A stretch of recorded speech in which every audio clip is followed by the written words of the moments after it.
Hi, I'm Billy Eccles Richter from Grace Avenue United Methodist Church in Frisco, Texas, and we are so thrilled that you have joined us for our third and final installment of Sounds of the Season. I'm here today with my colleagues Laurie Hanson Roberts, Laura Eccles Richter, and Christopher Vaughn. In the last few weeks, we've been apart in different places and have been telling the stories of our lives and our memories of Christmas, but today we thought it would be fun just to be together. And so this morning we're going to interact a little bit with one another about all the joys of Christmas in our lives. So we've been doing a lot of work with music and songs, and we've already heard a variety of songs, but we thought it'd be fun just to kind of go around and ask each one of us about our favorite Christmas song or carol. So, Christopher, I'm going to start with you. What is your favorite Christmas song or carol? That's a great question, and really hard to answer because I love Christmas music. And so, as I've been thinking about this question, my favorite song is Silent Night. And it's because it has such great memories attached to it. You see, when we used to travel to Shreveport for the Christmas season to visit my grandparents, we would also get together with some of my parents' friends from their history throughout work. So we'd get together with the Eves family and the Kilborns and the McKenzies, and we would all get together and we'd go Christmas caroling. And the way that they did that is Betsy lived in the area, and she would find people that they knew who had either lost somebody in the past year or who could just really use a little bit of joy, and we would go and we would travel to their houses. And we would sing all these different Christmas carols together. Lee played the guitar, and so did Clay and Kent, and so we had really good guitar players, and then we would always end with the singing of Silent Night. We kind of have a special version of it, and so it's my favorite Christmas song because of the memories attached to it and the way that we would always sing it to kind of close out our time together, sharing in song and sharing with these families. So I'd also be interested in hearing Laura's favorite Christmas song. So Laura, what's your favorite Christmas song? So I have so many that are a part of the church tradition, but in our family's tradition, every year when we decorate the tree, we pull out an album, and now we play it on our phones, but it's the Muppets Christmas Carol, and it's a whole album with John Denver and the Muppets. And that started when actually my parents introduced that to me when I was young, and then our kids have just loved it ever since. And so as we play that, there's one song that always comes on, and it's called the Peace Carol. And these are some of the words that especially spoke to my heart again this year. The hope that has slumbered for 2,000 years, the promise that silenced 1,000 fears, a faith that can hobble an ocean of tears, the peace of Christmas Day. And those words just every year speak to my heart, but never more than this year when it was just Lawson and Billy and I decorating the tree. And it felt much smaller in our family, but we called everybody and let them all listen to some of the music, and it was just one of those where that tradition continues, and we'll keep playing that Peace Carol in our home. We also have the tradition that the Ukes have been able to play for us several years now, and we were worried that this year it was going to be hard to pull them together, but Bill Roberts pulled them together actually in this space, all socially distanced, and they are offering us the gift of their music. And so the ukulele choir is offering us a medley of 3 different carols, but the last one is Feliz Navidad, which this is the 50th anniversary of that carol. And so we invite you to follow along with the words and to sing along with our ukulele choir. Have some fun in your family and let that joy fill your heart.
What a fun way to get started. I hope that you had the opportunity to sing along. Some of us were reminiscing with Preston Reed, the person who puts all this video together. We asked him if he could put a bouncing ball over the words. And I know some of you have no point of reference on that, but we thought it might be kind of fun. We are talking about our Christmas songs and our Christmas experiences. And Laurie, I wonder, what is your favorite Christmas song or carol? Well, it's often the song that I'm singing. You know, it's really hard for me to choose. But if I had to choose one, I would say In the Bleak Midwinter, and more specifically, the last verse of In the Bleak Midwinter. The words are, "What can I give him, poor as I am? If I were a shepherd, I would bring a lamb. If I were a wise man, I would do my part. Yet what I can, I give him, I give my heart." And those words touch me every time I sing that verse, and because that's something that we can all give. We all can give our hearts. So, what's your favorite? So it's really a Christmas carol that I learned for the first time when I was in the 4th grade. In 1968, my family moved to Tyler, Texas. It was the 3rd time we had moved in about 4 years. And so I was the new kid in town, and it was hard to kind of make friends. I was getting a little older. I was about 10 years old. And one of the things that we did, we got involved in this wonderful church, and this church had a children's choir. And so I had never been in children's choir really before, so my parents stuck me in children's choir, and I didn't think it was going to be that much fun. And then at Christmas time that year, we were asked to sing a song that I really had never, I'd probably heard it before, but I never really paid attention to it. And it was the song, "Angels We Have Heard on High." And if you remember in the chorus, you sing the wonderful words in Latin, "In excelsis Deo." And we just thought it was fun how you could draw out the word Gloria, but none of us in the 4th grade in Tyler, Texas, for goodness sake, knew how to say the word excelsis. And I remember my children's choir director, Sharon Knapp, taught us the very simple way, and she just said, "Say eggshell." And then she said, "Put is on the end, excelsis." And I just thought that was the coolest thing in the world, that I now knew how to speak Latin. I was in the 4th grade, and it was this beautiful song about how the angels came and gave glory to God because of the birth of Jesus. Gloria in excelsis Deo. About the same time that I was moving to Tyler, the Peanuts comic strip that was done by Charles Schulz actually was turned into an animated Christmas special on TV. And it was one of the first years that I also had a color TV, and we got to see for the first time a Charlie Brown Christmas. And what is so amazing about a Charlie Brown Christmas is it has this wonderful score, this wonderful soundtrack. And many of us know that music every time we hear it. And again this year, Insup Young, our wonderful pianist, is going to start with the song from a Charlie Brown Christmas. The song is called "This Is Christmas."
So, Billy, I think that the actual title for the song is Christmas Time Is Here.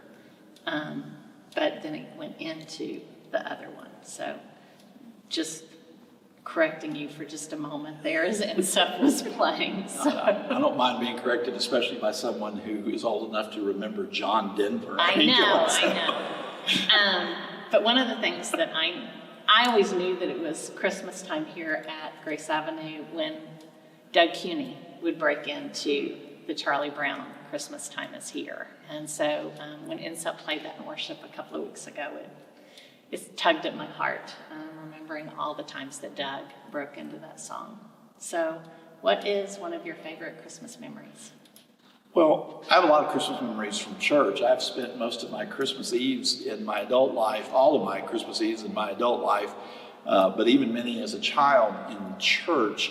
But one of my Christmas memories as a child is remembering trying to get ready for Christmas. And my dad every year decided that we would need a tree that was flocked. And I don't know if you know what a flocked tree is, but it's basically this attempt to sort of put all of this stuff on the tree that makes it look like it's got snow on it, and it turns it completely white. Well, in order to do that, he had to use this gun that was attached to a hose, and he would do it all out in the garage. And I mean, there'd just be stuff flying everywhere. It looked like a blizzard. And my dad, who was pretty much a neat freak anyway, would always just get so frustrated with the process. But then he'd bring the tree inside, and when he brought the tree inside, we had one of those color wheels that would turn from a blue light to a red light to a green light to a yellow light. And in front of that white tree, I would sit there as a child for hours just watching the reflection of the light in the different colors off of the tree. And I always thought about, the interesting part of how the chaos of what went on in the garage was transformed into the beauty and the peace of what finally happened when the tree came inside. And so for me, the moment of being able to watch that transformation reminds me kind of what God has done through the birth of Christ in our lives. So Christmas memories are wonderful, and we have lots of Christmas memories from a lot of different times. Laura, you have a specific Christmas memory you could share with us? I do. Christmas of 1993, I had the opportunity to go to the Holy Land, and I was actually going to be in Bethlehem on Christmas Eve.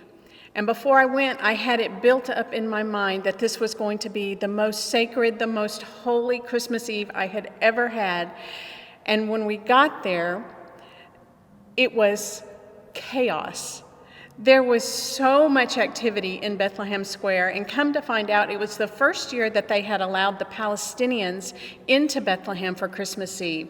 There were pictures of Yasser Arafat all over, armed guards walking around, carousels, and it felt very much, I laughingly say, the State Fair of Bethlehem.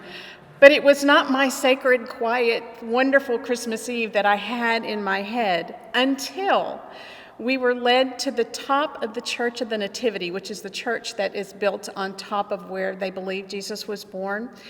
And on top of this rooftop, it was just covered with trees, and it kind of sheltered out all of the noise. And it was the most quiet, most peaceful. And there was my wonderful, holy, beautiful Christmas Eve.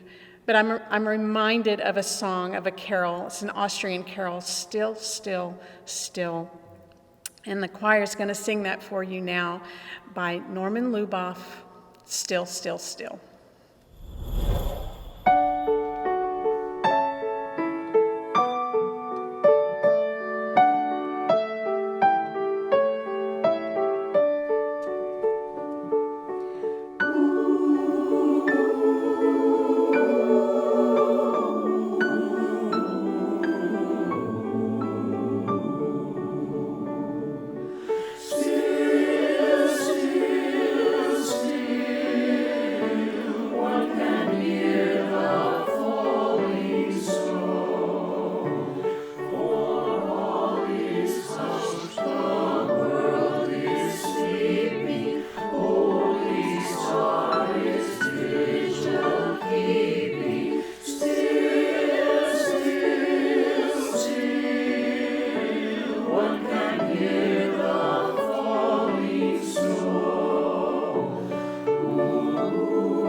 What a wonderful gift it is to have the choir joining us from all their different homes, but offering us the gift of music. One of my favorite memories of growing up with Christmas is my dad. My dad loved to wrap packages, and as he wrapped packages, he put boxes inside boxes inside boxes, and he would add bricks and he would add noisemakers, and he really wanted to make sure that if we were going to shake a present, we would have no idea what was in it. One year when I was in high school, my dad came and asked me if I would try on a ring for my mom. And it was the very first time that he was buying her something that I could tell he had really put a lot of effort and time into. My sister had just gone to college, and so we really had that opportunity. And I was horrible at keeping secrets when I got excited about something. But he trusted me with this, and he let me go to the jewelry store and try it on. And I was so excited Christmas morning to watch my mom open this gift of love from my dad that he had wrapped inside a box, inside a box, inside a box. And the tears flowed, and it still to this day, I have the picture in my mind of the picture we took of my mom opening that gift and my dad's joy at her receiving it. So I hold that still to this day. Christopher, what is a favorite Christmas memory? You know, your dad's rapping would have been really helpful growing up in our house because my brother was a notorious Christmas guesser. And he would shake packages and he would know what was in them, and we're pretty sure he figured out how to open them and look inside and then wrap them back perfectly because he almost always would grab a present, shake it, and he goes, "Oh, this feels like a blue sweater." And he would open it up, and sure enough, there would be a blue sweater in it. So he had a gift for that. So if my children end up being like my brother, we're going to end up wrapping presents, I think, like your dad did. My favorite Christmas memory, and I hope my mom doesn't get offended by this because I'm not going to mention my own childhood, but my favorite Christmas memory happened in 2015. My son was 3 months old, and we took him into the front room. We were living in Little Elm at the time, and set him underneath the Christmas tree. And it was the first time he'd ever seen a Christmas tree. It was the first time he'd ever seen lights and ornaments. And just looking at his little 3-month-old face as he gazed up at the Christmas tree in absolute wonder. Right? If you just had the definition of wonder and you took that picture of him and put it underneath it, you would understand forever what the word wonder meant. And so I will never forget the wonder on his face as he saw Christmas tree and lights for the first time. And that's my favorite Christmas memory. And I love Christmas music, but I also love lullabies. And Lori has this beautiful song that she's singing called Christmas Lullaby. Lori, could you tell us a little bit about that song? I can. It's actually from a Broadway show called Songs from a New World by Jason Robert Brown. And it's more of a song cycle instead of a Broadway show. But the overriding theme throughout the whole show is just life and love and how we react to hard decisions. And so this song called Christmas Lullaby is Mary singing. She's just found out that she's going to have this child, and it's a powerful song. So this is Christmas Lullaby by Jason Robert Brown.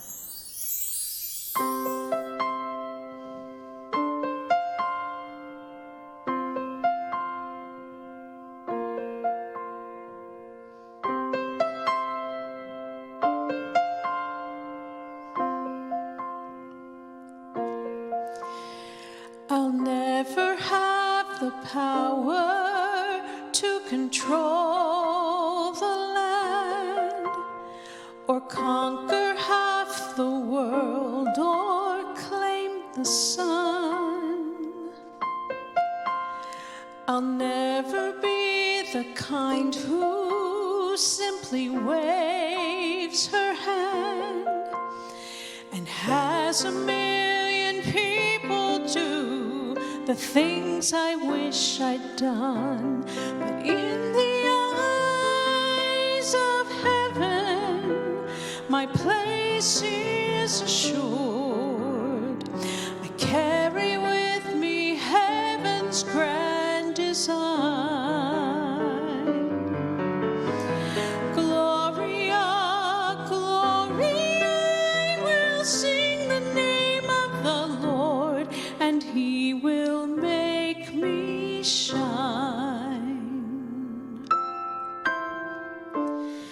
and I will be like Mother Mary with a blessing in my soul, and I will give the world my eyes so they can see, and I will be like Mother Mary with a blessing in my soul, and the future of the world inside of me.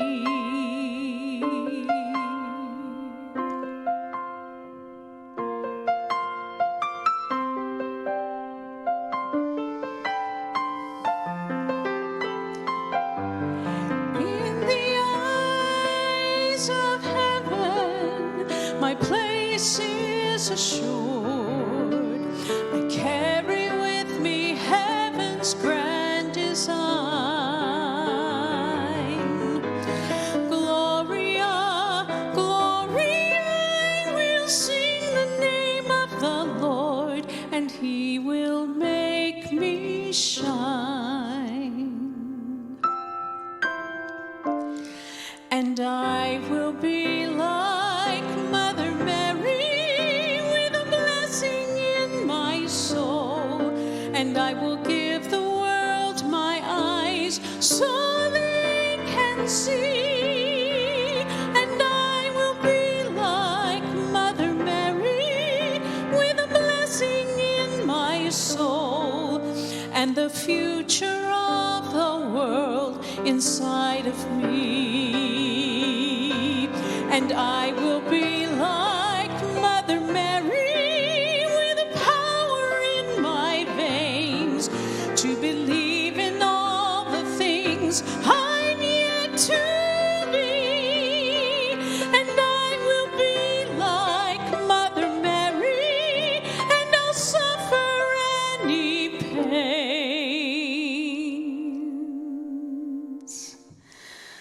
for the future of the world.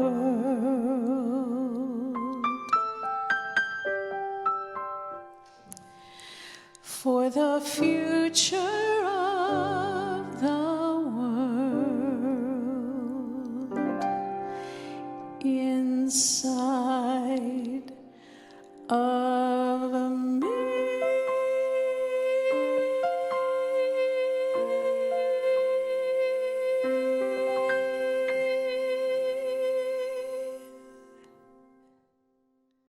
What a beautiful gift of a Christmas lullaby. These past 3 weeks have been wonderful to be able to share, and I just want to take a moment and say a word of appreciation, especially to Laurie Hanson Roberts, because she's the one been coordinating all of this music that we've been hearing. And I want to say a special word of appreciation to Preston Reed, who is behind the camera once again today and has worked to edit all of these things. I know that along with me, you want to express your appreciation to them. We thought it would be fun to close our time together to just talk about some of our favorite Christmas memories here at Grace Avenue. We've all been around here for a while, so we've seen a lot of Christmases and Christmas Eves, and have seen a lot of the behind-the-scenes stuff that go on. My story starts all the way back in 2011, in which the Christmas tree that is now in the Circle Drive was put up. And we put it up that year because we didn't have our sanctuary built yet. In fact, we put it up so that we could use it for the groundbreaking. So we put up the Christmas tree in the Circle Drive, put the lights up, and then that afternoon, as we lit the Christmas tree, we also did the groundbreaking for the sanctuary. And we all promised one another that the next year, in 2012 on Christmas Eve, we'd be able to worship in the new sanctuary. Well, that didn't happen.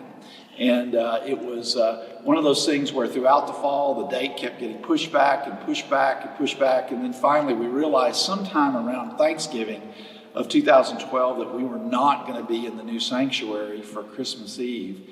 So we had to scramble and make a lot of different provisions and figure out how we were going to do that. And one of the things that we knew was we were just going to be overflowing in the worship center on Christmas Eve. And so we had a lot of different services, and we had a lot of backup plans and a lot of extra rooms for that Christmas Eve. But one of the things that happened on Christmas Eve 2012 is that that morning the weather turned kind of bad, and it started to rain, and it was cold, kind of like it has been today. And then it started to sleet, and by the afternoon the weather started to turn pretty foul. But then it turned to snow, and we had a service, I think, at 4:30 that afternoon, and the place was just packed.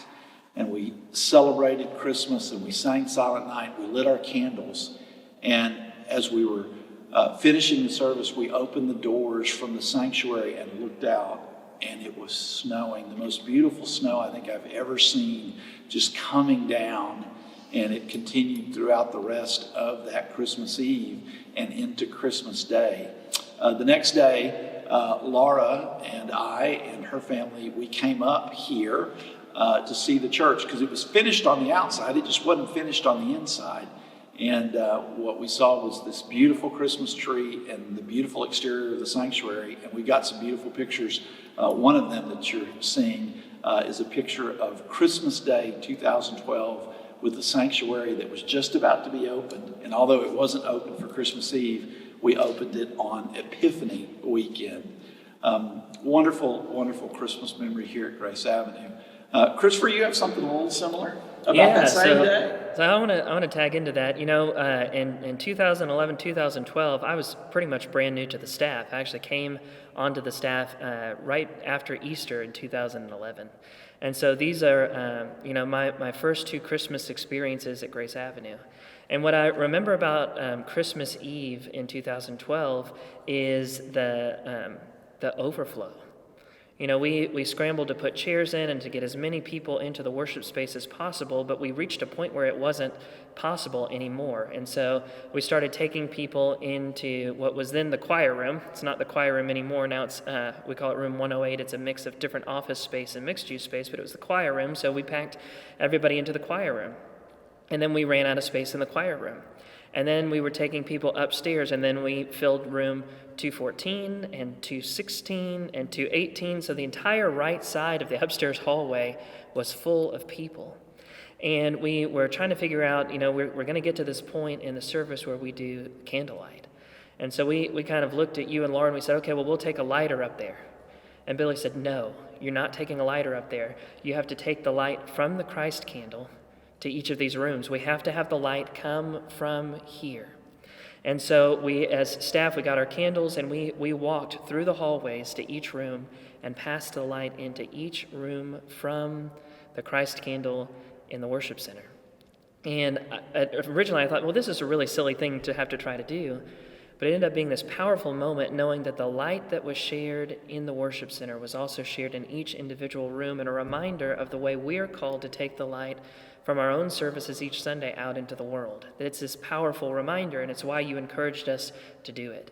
And so I will never forget it. It's one of my most favorite memories of Christmas at Grace Avenue. It's the Christmas that was the most difficult because we were having to put people in all of these different spaces, and yet it's the Christmas that I remember the most fondly as well. So I'd be interested, Laura, in knowing what your favorite Christmas memory at Grace Avenue is. So I think about what you just shared and the challenges that year and the challenges that we face coming up this year. And that we will continue to find a way outside this year around the Christmas tree to share the light of Christ. And we're going to pass that light around the Christmas tree outside this year in a totally different way, and yet the light will break through the darkness.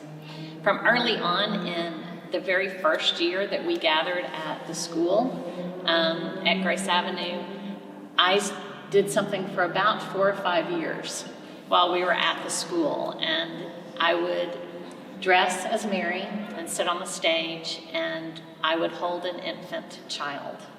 And we always had an infant child in our community of faith. One year that infant child was my own, was Lawson. And so it touches me just to think about that because he's 19 now. But for me to be able to speak and to say a word to him about the fact that that first Christmas, the silent images, the quiet images that we think about, but that's probably not what Mary experienced at all. That there was probably chaos going on and she was in a place of animals. And yet in that moment, She saw the peace and the love in this newborn and the hope for a world. And that's what I continue to celebrate today. But those are precious memories for me. That ended a year when we had an infant that was not quite so happy with me and cried through the whole thing.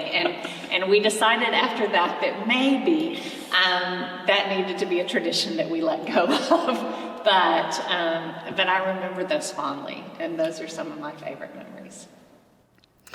Well, my memory is just from last year, and I think it was the 5:30 service. I'm not 100% sure about that, but for some reason we switched where we typically do the offering, and I promptly forgot.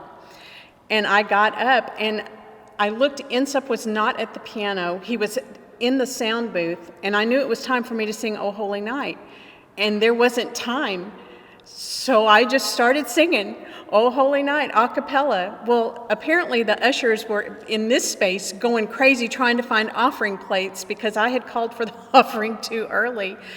So I got through. "O Holy Night's" a long song, and I typically do one verse and then a little repeat.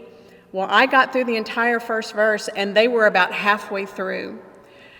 I sing it all from memory.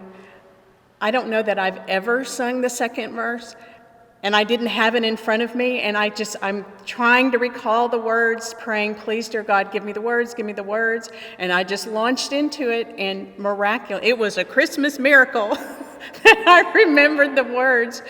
But when I finished, if you had put a heart monitor on me, it would have been like I had just run a marathon. It was just, I've never been so glad for anything to be over in my entire life. So it's kind of a silly story, but It was clearly memorable. It was beautiful, though, is what I remember. I remember just sitting being amazed. So.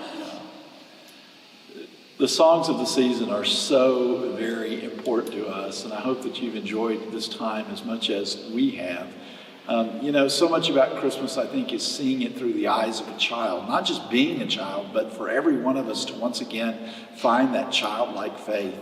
And so we close today with our children singing a beautiful rendition of Silent Night.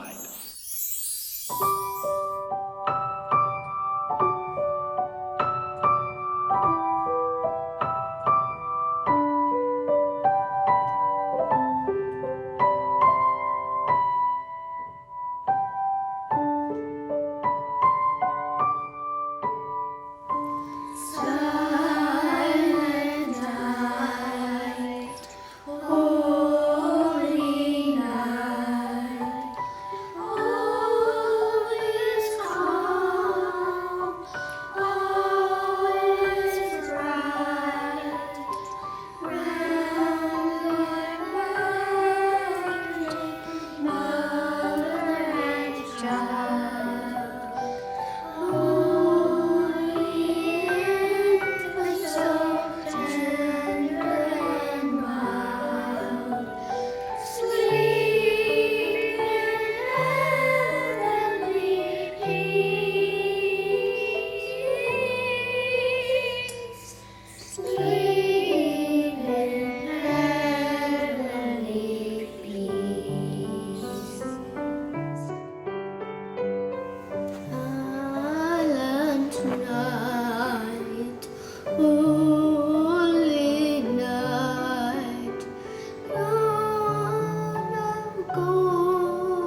thank you so much for being a part of this wonderful journey over the past 3 weeks of Songs of the Season.